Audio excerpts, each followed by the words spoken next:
ਅੱਜ ਜਿਹੜਾ ਪਹਿਲੋਂ ਚਰਚਾ ਇਹ ਚੱਲ ਪਈ, ਰੋਇਟਰਸ ਨੇ ਇਹ ਰਿਪੋਰਟ ਕਰ ਦਿੱਤਾ ਵੀ ਭਾਰਤ ਦੇ ਦੁਆਰਾ ਜਿਹੜੀ ਟ੍ਰੇਡ ਡੀਲ ਆ, ਉਸ ਨੂੰ ਜੋ ਯੂਐਸ ਦੇ ਨਾਲ ਗੱਲਬਾਤ ਚੱਲ ਰਹੀ ਆ, ਉਸ ਨੂੰ ਰਿਜੈਕਟ ਕਰ ਦਿੱਤਾ।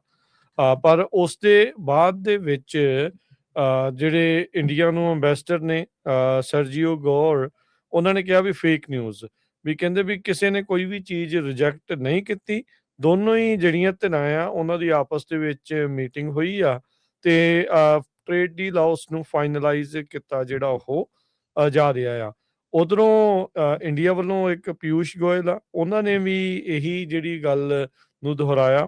ਕਹਿੰਦੇ ਵੀ ਇਹ ਜਿਹੜੀ ਨਿਊਜ਼ ਆ ਟੋਟਲੀ ਫਾਲਸ ਹੈਗੀ ਆ, ਬੇਸਲੈਸ ਤੇ ਮਿਸਲੀਡਿੰਗ ਆ। ਕਹਿੰਦੇ ਵੀ ਉਹਨਾਂ ਦੀ ਬੜੀ ਸ਼ਾਨਦਾਰ ਮੀਟਿੰਗ ਜੈਮਿਸਨ ਗਰੀਰ ਦੇ ਨਾਲ ਜਿਹੜੀ ਉਹ ਹੋਈ ਆ, ਜਿਹੜੇ ਯੂਐਸ ਦੇ ਟ੍ਰੇਡ ਰਿਪਰੈਜ਼ੈਂਟੇਟਿਵ ਹੈਗੇ ਆ, ਤੇ ਉਹ ਜੂਨ ਦੇ ਵਿੱਚ ਜੋ ਦਿੱਲੀ ਨੂੰ ਵਿਜ਼ਿਟ ਕਰਕੇ ਗਏ ਸੀਗੇ।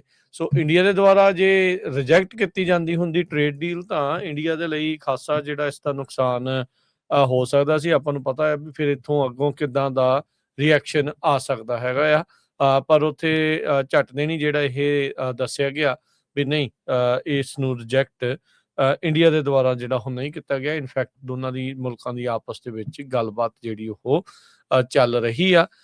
ਇਵੈਂਚੁਅਲੀ ਕੀ ਬਣੂਗਾ, ਇਹ ਆਉਣ ਵਾਲਾ ਸਮਾਂ ਹੈ। ਕੱਲ ਜਿੱਦਾਂ ਆਪਾਂ ਜ਼ਿਕਰ ਕੀਤਾ ਸੀਗਾ ਵੀ ਇੰਡੀਆ ਦਾ ਨਾਮ ਆਇਆ ਸੀ 100% ਟੈਰਿਫ ਵਾਲੇ ਜਿਹੜੇ ਆ ਉਹਨਾਂ ਮੁਲਕਾਂ 'ਚ ਜੋ ਰਸ਼ੀਅਨ ਤੇਲ ਖਰੀਦ ਰਹੇ ਆ। ਤੇ ਇਹ ਹੁਣ ਦੇਖਦੇ ਆ ਵੀ ਅੱਗੇ ਜਿਹੜਾ ਹਰਜੋਤ ਸਿੰਘ ਜੀ ਕਿਵੇਂ ਜਿਹੜਾ ਇਸ ਦੇ ਵਿੱਚ ਗੱਲ ਜਿਹੜੀ ਉਹ ਬਣਦੀ ਆ। ਭਾਰਤ ਕਾਫੀ ਹੱਦ ਤੱਕ ਅਮਰੀਕਾ ਦੀਆਂ ਕਈਆਂ ਗੱਲਾਂ ਨੂੰ ਲਗਾਤਾਰ ਮੰਨ ਰਿਹਾ ਹੈ। ਅੱਜ ਜਿਹੜਾ ਪਹਿਲੋਂ ਚਰਚਾ ਇਹ ਚੱਲ ਪਈ, ਰੋਇਟਰਸ ਨੇ ਇਹ ਰਿਪੋਰਟ ਕਰ ਦਿੱਤਾ ਵੀ ਭਾਰਤ ਦੇ ਦੁਆਰਾ ਜਿਹੜੀ ਟ੍ਰੇਡ ਡੀਲ ਆ, ਉਸ ਨੂੰ ਜੋ ਯੂਐਸ ਦੇ ਨਾਲ ਗੱਲਬਾਤ ਚੱਲ ਰਹੀ ਆ, ਉਸ ਨੂੰ ਰਿਜੈਕਟ ਕਰ ਦਿੱਤਾ।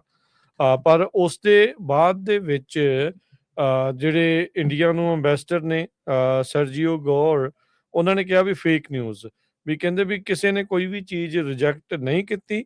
ਦੋਨੋਂ ਹੀ ਜਿਹੜੀਆਂ ਧਿਰਾਂ ਆ, ਉਹਨਾਂ ਦੀ ਆਪਸ ਦੇ ਵਿੱਚ ਮੀਟਿੰਗ ਹੋਈ ਆ ਤੇ ਟ੍ਰੇਡ ਡੀਲ ਆ ਉਸ ਨੂੰ ਫਾਈਨਲਾਈਜ਼ ਕੀਤਾ ਜਿਹੜਾ ਉਹ ਜਾ ਰਿਹਾ ਆ।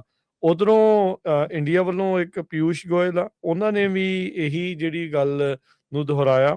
ਕਹਿੰਦੇ ਵੀ ਇਹ ਜਿਹੜੀ ਨਿਊਜ਼ ਆ ਟੋਟਲੀ ਫਾਲਸ ਹੈਗੀ ਆ, ਬੇਸਲੈਸ ਤੇ ਮਿਸਲੀਡਿੰਗ ਆ। ਕਹਿੰਦੇ ਵੀ ਉਹਨਾਂ ਦੀ ਬੜੀ ਸ਼ਾਨਦਾਰ ਮੀਟਿੰਗ ਜੈਮਿਸਨ ਗਰੀਰ ਦੇ ਨਾਲ ਜਿਹੜੀ ਉਹ ਹੋਈ ਆ, ਜਿਹੜੇ ਯੂਐਸ ਦੇ ਟ੍ਰੇਡ ਰਿਪਰੈਜ਼ੈਂਟੇਟਿਵ ਹੈਗੇ ਆ, ਤੇ ਉਹ ਜੂਨ ਦੇ ਵਿੱਚ ਜੋ ਦਿੱਲੀ ਨੂੰ ਵਿਜ਼ਿਟ ਕਰਕੇ ਗਏ ਸੀਗੇ। ਸੋ ਇੰਡੀਆ ਦੇ ਦੁਆਰਾ ਜੇ ਰਿਜੈਕਟ ਕੀਤੀ ਜਾਂਦੀ ਹੁੰਦੀ ਟ੍ਰੇਡ ਡੀਲ, ਤਾਂ ਇੰਡੀਆ ਦੇ ਲਈ ਖਾਸਾ ਜਿਹੜਾ ਇਸ ਦਾ ਨੁਕਸਾਨ ਹੋ ਸਕਦਾ ਸੀ। ਆਪਾਂ ਨੂੰ ਪਤਾ ਹੈ ਵੀ ਫਿਰ ਇੱਥੋਂ ਅੱਗੋਂ ਕਿੱਦਾਂ ਦਾ ਰਿਐਕਸ਼ਨ ਆ ਸਕਦਾ ਹੈਗਾ ਆ। ਪਰ ਉੱਥੇ ਝੱਟ ਦੇ ਨਹੀਂ ਜਿਹੜਾ ਇਹ ਦੱਸਿਆ ਗਿਆ ਵੀ ਨਹੀਂ, ਇਸ ਨੂੰ ਰਿਜੈਕਟ ਇੰਡੀਆ ਦੇ ਦੁਆਰਾ ਜਿਹੜਾ ਹੁਣ ਨਹੀਂ ਕੀਤਾ ਗਿਆ। ਇਨਫੈਕਟ ਦੋਨਾਂ ਦੀ ਮੁਲਕਾਂ ਦੀ ਆਪਸ ਦੇ ਵਿੱਚ ਗੱਲਬਾਤ ਜਿਹੜੀ ਉਹ ਚੱਲ ਰਹੀ ਆ। ਇਵੈਂਚੁਅਲੀ ਕੀ ਬਣੂਗਾ, ਇਹ ਆਉਣ ਵਾਲਾ ਸਮਾਂ ਹੈ। ਕੱਲ ਜਿੱਦਾਂ ਆਪਾਂ ਜ਼ਿਕਰ ਕੀਤਾ ਸੀਗਾ ਵੀ ਇੰਡੀਆ ਦਾ ਨਾਮ ਆਇਆ ਸੀ 100% ਟੈਰਿਫ ਵਾਲੇ ਜਿਹੜੇ ਆ ਉਹਨਾਂ ਮੁਲਕਾਂ 'ਚ ਜੋ ਰਸ਼ੀਅਨ ਤੇਲ ਖਰੀਦ ਰਹੇ ਆ। ਤੇ ਇਹ ਹੁਣ ਦੇਖਦੇ ਆ ਵੀ ਅੱਗੇ ਜਿਹੜਾ ਹਰਜੋਤ ਸਿੰਘ ਜੀ ਕਿਵੇਂ ਜਿਹੜਾ ਇਸ ਦੇ ਵਿੱਚ ਗੱਲ ਜਿਹੜੀ ਉਹ ਬਣਦੀ ਆ। ਭਾਰਤ ਕਾਫੀ ਹੱਦ ਤੱਕ ਅਮਰੀਕਾ ਦੀਆਂ ਕਈਆਂ ਗੱਲਾਂ ਨੂੰ ਲਗਾਤਾਰ ਮੰਨ ਰਿਹਾ ਹੈ।